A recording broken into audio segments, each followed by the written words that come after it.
আচ্ছা, আপনারা জানেন যে গতকালকে সকাল 10টায় আগারগাঁর একটি রাস্তাতে আইইউবি ইউনিভার্সিটির একটা ছাত্র সে সড়ক দুর্ঘটনায় নিহত হয়। সে মূলত বাইক দুর্ঘটনায় নয়, অটোরিকশা তার বাইকটিকে ধাক্কা দেয় এবং সে সড়কে ছিটকে পড়ে, যার ফলে একটি ভারী যান তার মাথার উপর দিয়ে চলে যায় এবং সে অন স্পট মৃত্যুবরণ করে। আমরা সেই শিক্ষার্থী আলী নূরের এই হত্যাকাণ্ডের প্রতিবাদে আজকে রাস্তায় দাঁড়িয়েছি। ঢাকা বাঁচাও সংগঠন থেকে ঢাকার সাধারণ সকল নাগরিক আমরা আমাদের প্রতিবাদটি জানাচ্ছি। তার কারণ হচ্ছে এই আলী নূরই শুধু একমাত্র নয়, প্রতিদিন গড়ে 3 থেকে 4 হাজার মানুষ এভাবে করে অটোরিকশার কারণে সড়কে দুর্ঘটনার কবলে পড়ছে। সাধারণভাবে বলা হয় যে বাসের ধাক্কায় মারা গেছে অথবা বলা হয় যে বাইক দুর্ঘটনা ঘটেছে, কিন্তু মূলত এই ঘটনার পেছনে থাকে ঠিক এইভাবে করে কোনো না কোনো অটোরিকশা।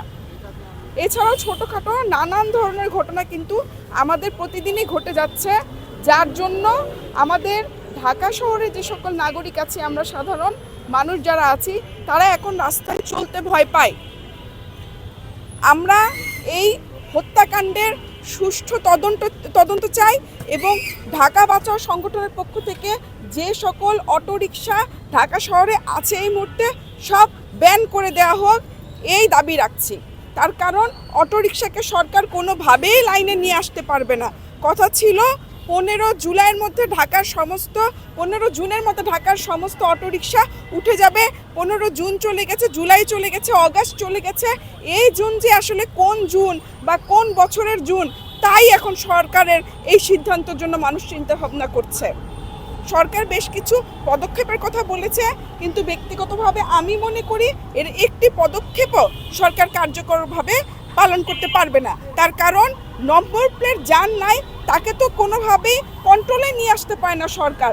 10টা রিক্সাকে যদি আপনি নম্বর প্লেট দিয়ে রাস্তায় ছাড়েন, 50টা রিক্সা ওর পাশে থাকবে, আপনি তাদেরকে কন্ট্রোল করতে পারবেন না। So autorickshaw should be ban from Dhaka city. Autorickshaw চালকদেরকে দায়ী করব, কারণ অটোরিকশা চালকরা বেপরোয়াভাবে অটোরিকশা চালায়।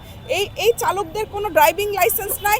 এরা রাস্তায় যে সবুজ বাতি কি, লাল বাতি কি, এগুলোও বুঝে না, হলুদ বাতি কি বুঝে না। এরা রোড ক্রস কোনটা সেটা বুঝে না, আইল্যান্ডের উপর কীভাবে রিক্সা চালাইতে হয় সেটা বুঝে না, কোন রাস্তা দিয়ে যাইতে হয় সেটাও জানে না, উল্টা পথে ম্যাক্সিমাম টাইম চালায়। সো এদের কোনো ট্রেনিংও নাই। এরা একটা সন্ত্রাসী বাহিনী ঢাকা শহরে। কারণ পুলিশ প্রশাসন নিজেও বলছে তারাও বাঁচে না অটোরিকশার জ্বালায়, অথচ খুঁজলে নাকি দেখা যাবে 10 লাখ অটোরিকশা থাকলে 5 লাখই নাকি পুলিশ সদস্যদের। তাহলে আর বাকি 5 লাখ কার? মন্ত্রীদের। ব্যাটারি চালিত অটোরিকশা বাদ দিয়ে সরাসরি প্যাডেল রিকশায় চলে আসা উচিত। কারণ সরকার বলেছে সৌর তো ওরা চালাবে না, ওরা তো চোর, ওরা এভাবেই চালাবে, ওরা সৌর চালাবে না। একটা ভাঙ্গা সোলার এনে মাথার উপর লাগাই রেখে দিবে, খুব ভালো সোলারটা, আমরা দেখবো অনেক ভালো সোলার, একদম চলে শেষ, কিন্তু বাস্তবে দেখা যাবে ওটা কোনো সোলারের কোয়ালিটির মধ্যেই পড়ে না, চুরি করে বিদ্যুৎ নিয়ে যাচ্ছে। এদেরকে কোনোভাবেই ঢাকা শহরে আপনি কন্ট্রোলে নিয়ে আসতে পারবেন না। Autorickshaw should be ban. Pedal rickshaw নিয়ে আসেন, আপনি জিও ফেন্সিং করবেন, ভালো কথা, অটোরিকশাগুলোকে প্যাডেল রিক্সা কনভার্ট করে রাস্তায় ছেড়ে দেন, কিন্তু অটো চালাতে পারবে না। আমি যে প্ল্যান প্রধানমন্ত্রীকে বলবো সেটা তো আমি জনসম্মুখে বলবো না, আমি তো 10,000 মানুষের গণস্বাক্ষর নিয়েছি মতামত সহ, সেখানে মানুষ যে মতামত দিয়েছে তারই সিনপসিস করে আমি একটা মতামত রেডি করেছি, যেটা আমি প্রধানমন্ত্রীর কাছে দিব। যেদিন প্রধানমন্ত্রী আমাকে সময় দিবে সেদিন আমি তার কাছে তুলে দিব। আমার বিশ্বাস প্রধানমন্ত্রী যে যৌক্তিক সলিউশন চাচ্ছে সেই সলিউশন তিনি ওখানে খুঁজে পাবেন। বুয়েট পরীক্ষিত বলতে কোন শব্দ? তার বডিও তো আমাদের এলাকাগুলোর জন্য ঠিক না। আমাদের হচ্ছে সরুগুলি, একটা অটোরিকশা ঢুকলে একটা বাইক ঢুকানো যায় না, ওর তো বডিটা পর্যন্ত আমাদের রাস্তার জন্য পারফেক্ট। তাহলে এটাকে কিভাবে বুয়েট আসলে কোন মানদণ্ডে এটাকে মান দিয়েছে সেটাই তো একটা প্রশ্ন। অটোরিকশা নিয়ে তো তাদের কোনো চিন্তা ভাবনা নাই। তাদেরকে আমি বলেছিলাম জিও ফেন্সিং করেন, এটা করেন, সেটা করেন, আমি এগুলো তাদেরকে বলেছি।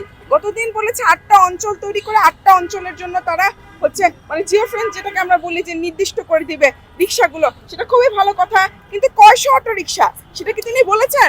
সেটা তো তিনি বলেন নাই। যদি এরকমই গাঁজাখোরের মতো সব ভরে যায় এই রাস্তাঘাটে, এরকম ভাবেই থাকে, তাহলে সেই জিও ফেন্সিং দিয়ে কি লাভ? এই প্রশ্নের উত্তর কি মন্ত্রী মহোদয় দিয়েছেন? না, এই প্রশ্নের উত্তর তো তিনি দেন নাই। না, আমরা আলী নূরের পরিবারের সাথে কথা বলতে চাই। আমরা খুব শীঘ্র আলী নূরের পরিবারের সাথে ঢাকা বাঁচাও সংগঠন থেকে আমরা দেখা করব এবং দেখা করে আমরা তার সাথে কথা বলব। আচ্ছা, আমি সহায়তা চাই, আইনি সহায়তা।